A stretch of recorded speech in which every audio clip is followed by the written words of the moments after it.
किती कुणी कुणी सही केली असती काही झालं असतं त्याला खरं मांडलं असतं कुणी का जोपर्यंत शिक्का मारला जात नाही तोपर्यंत त्याचं खरेपणा पटत नाही आणि मग इथं भरवसा कसा देतात तुकाराम महाराज अरे बाबा असे तरलेत कितीतरी तरणारे कितीतरी आणि हे कोणाचा भरोसा आहे तर माझा नामधारकाचा भरोसा आहे आणि नुसता भरोसा नाही तर शिक्का मारून तुम्हाला सांगतो अभंगाचं दुसरं शरण तरल तरती हा भरवसा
भाग्यवंत म्हणूतया शरण गेले पंढरी राया तरले तर ते हा भरवसा नामधारकाचा ठसा का खरं मानायचं तर नामधारक म्हणजे त्यांनी मारलेला शिक्का म्हणजे तो काही ऐऱ्यागैऱ्याने मारलेला नाही ते सर्टिफिकेट जसं की एखाद्या शाळेचं सर्टिफिकेट जर द्यायचं असेल विद्यापीठाकडून आलेलं सर्टिफिकेट आहे ते शिक्का मारलेलंच असतं शिक्का नसेल तर ते खरं नाही तसं तिथं तुकाराम महाराज म्हणतात की हा नामधारकाचा ठसा आहे बाबा हा आम्ही नामधारक आहेत मग नामधारक कशामुळे म्हणायचं तर नामधारकाला दुसरं काही नसतं आम्ही नामाचे धारक नेनो प्रकार अनेक पुढं काय आम्ही नामाचे धारक नेनो प्रकार अनेक विठ्ठलाची हा विठ्ठलाची एक प्रमाण की आम्हाला दुसरं काही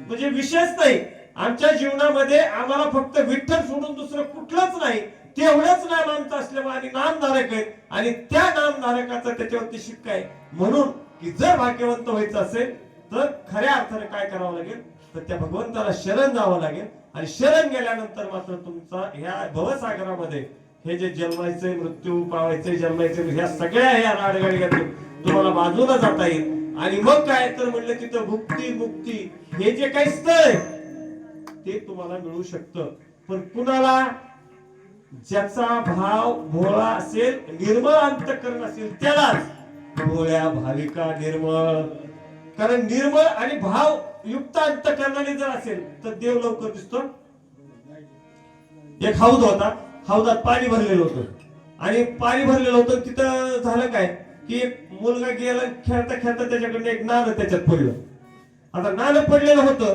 आता ते लागलं रडायला त्याचा बाप आला तिथं बापाने विचारलं म्हणलं काय रडतो म्हणजे माझं आता खेळता खेळता असं ना हे उडवलं म्हणले माझा रुपया त्याच्यामध्ये पडलाय आता ते वरून पाहायला लागला पाणी होतं गढळलेलं ते नाणं काय दिसना आता त्याने काय केलं की ते पाणी सोडून दिलं ते पाणी सोडून दिलं पण ते पाणी सोडून देण्यासाठी काय करावं लागलं त्याला खाली कॉक नव्हता त्याला काय करावं लागलं आता समजा इकडून पाणी सोडलेलं आहे तर हे पाणी चालू करावं लागलं हे जसं जसं पाणी जाईल ना तसं गढूळ पाणी बाहेर पडायला लागलं मग हे पूर्ण 1 तास 2 तास तरी काय केलं ते चालूच ठेवलं आता चालू ठेवल्यामुळे काय झालं इकडचं चांगलं पाणी त्याच्यात गेलं आणि गढूळ पाणी इकडचं पाणी जसं जसं हे होईल तसं तसं गढूळ पाणी थोडं थोडं थोडं करत सगळं पाणी काय झालं निघून गेलं आता अगोदर रुपया त्यात नव्हता का होता की नाही पण कशामुळे दिसत नव्हता पाणी गढूळ होतं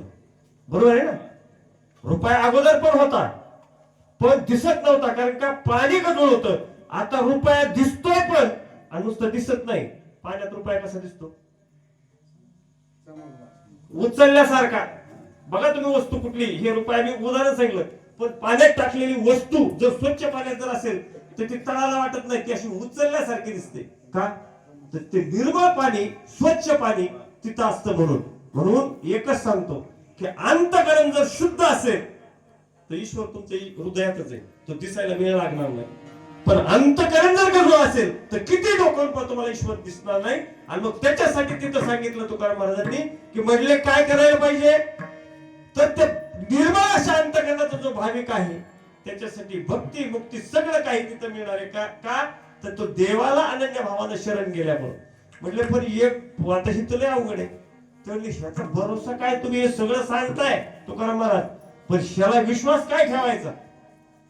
ह्याला विश्वास काय ठेवायचा म्हणले, तर विश्वास काय ठेवायचा म्हटल्यानंतर आता मधलं चरण आता असंच घेतलं. मग त्यांनी शेवटच्या चरणात सांगितलं की बाबा गायले पुराण, गायले पुराण, गायले पुराण, गायले पुराण, गायले पुराण, गायले पुराण, गायले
बाबांनो, खऱ्या अर्थाने ह्या जगामध्ये तुम्हाला जन्माला आल्यानंतर जर भाग्यवान व्हायचं असेल तर इतर सगळ्या गोष्टी ज्या तुम्ही भाग्यवान भाग्यवान म्हणतात त्या तुम्हाला भाग्यवान बनवणार नाहीत. तर खऱ्या अर्थानं भाग्यवंत जर व्हायचं असेल तर त्याच्यासाठी एक करावं लागेल की अनन्य भावाने त्या ईश्वराला शरण जावं लागेल. आणि अनन्य भावाने त्या देवाला ईश्वराला शरण गेल्यानंतर तुम्हाला या भावसागरातून तरुण नेण्यासाठी दुसऱ्या कुठल्याही गोष्टीची गरज नाही. मी भरवशानं सांगतो, शिक्का देऊन सांगतो की काय करावं लागेल तर त्या विठ्ठलाचं नामस्मरण करावं लागेल. ठोवार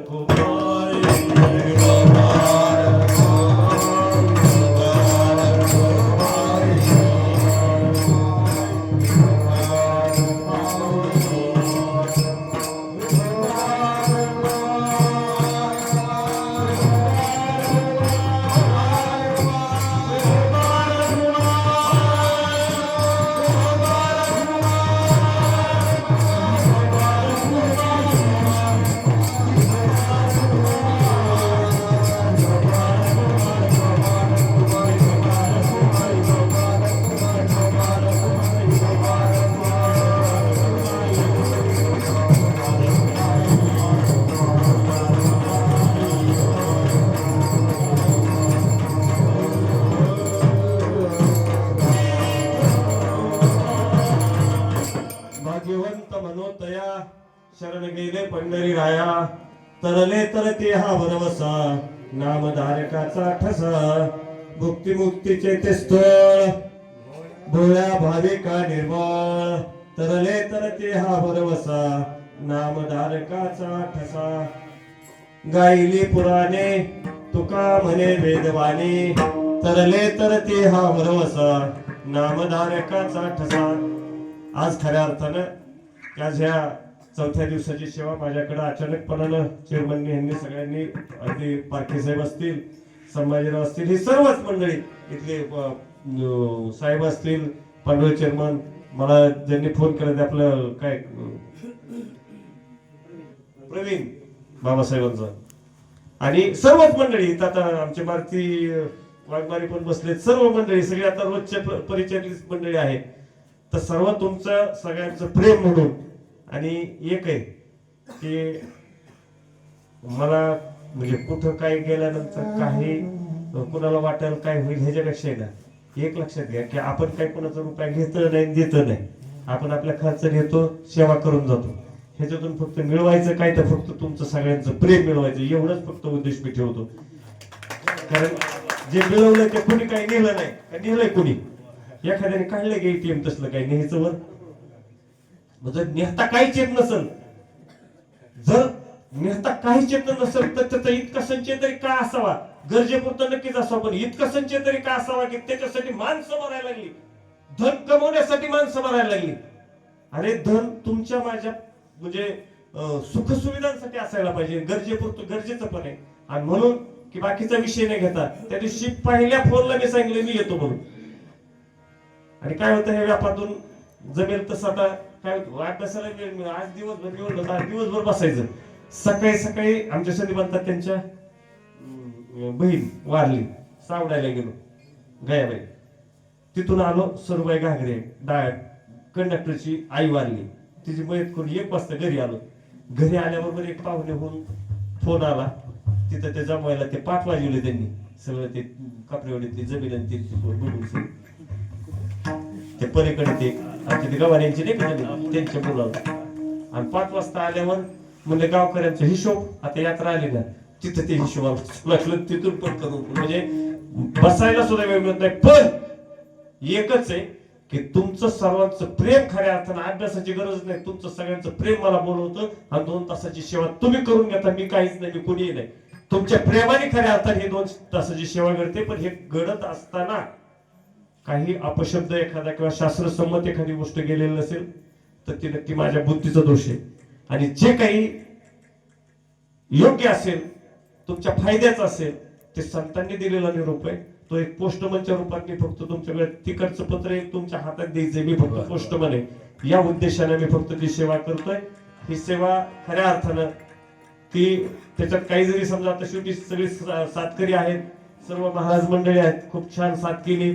आणि इथं काय असतं की जाणकार एखादं व्यक्ती समोर असल्या की आपल्यावर बी एक वेगळं हे राहतं, म्हणजे अंकुश राहतो, मास्तर असावं म्हणतात ना, तसं की अर्जुन महाराज आहेत, आपण सर्व मंडळी आहेत, आमचे चिंचोलीचे माऊली येत, सीताराम नाना आलेत, अशोकराव आहेत, नाना मोरे महाराज आहेत, गोडके महाराज आहेत, सर्वच हे सर्व गायकवाड मंडळी, सुरशी मंडळी, यादव महाराज, नवनाथ महाराज, आमचे गायकवाड महाराज, गुलाबराव, देवा महाराज, पठारे महाराज, सर्व मंडळी. चुकून नाम उल्लेख कोणाचा राहिला असेल तर क्षमस्व. कारण काय होतंय की तसं मी रात्रभर नावं घेत राहीन, पुण्य मला मिळेल. काय ते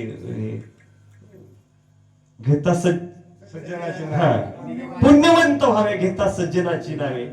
मग जर तुमची नावं घेत गेलं तर काय होईल, तुमचा वेळ जाईल आणि पुण्य मला मिळेल. मग आता ती रात्रभर नावच घेत बसावं लागेल. म्हणून की शेवटी तुमची सर्वांची नावं घेतल्यानंतर त्याचं पुण्य मला मिळणारच आहे. पण आता 11 वाजलेले आहेत, वेळेनुसार सत्यातलं कीर्तन हे पुढे जाता कामा नये. आणि म्हणून की आजची ही सेवा सर्व ब्रह्मवृंदांच्या चरणी, आणि सगळ्यात जर वरिष्ठ पातळीवरचं भक्त कोण असेल तर ते भक्ताच्या गणनेमध्ये 1 नंबरचे असणारे मारुतीराया खऱ्या अर्थानं मनोजव मारुत तुल्य वेगम जितेंद्रियं बुद्धिमत्ता वरिष्ठम वातात्मजा वानरयुक्त मुख्यम श्रीरामदूतम शरणं प्रपद्ये. या मारुतीरायाच्या चरणी ही सेवा, तुमच्या सर्व ब्रह्मवृंदांच्या चरणी ही सेवा अर्पण करतो आणि सेवेला पूर्णविराम देतो. ज्ञानेश्वर माऊली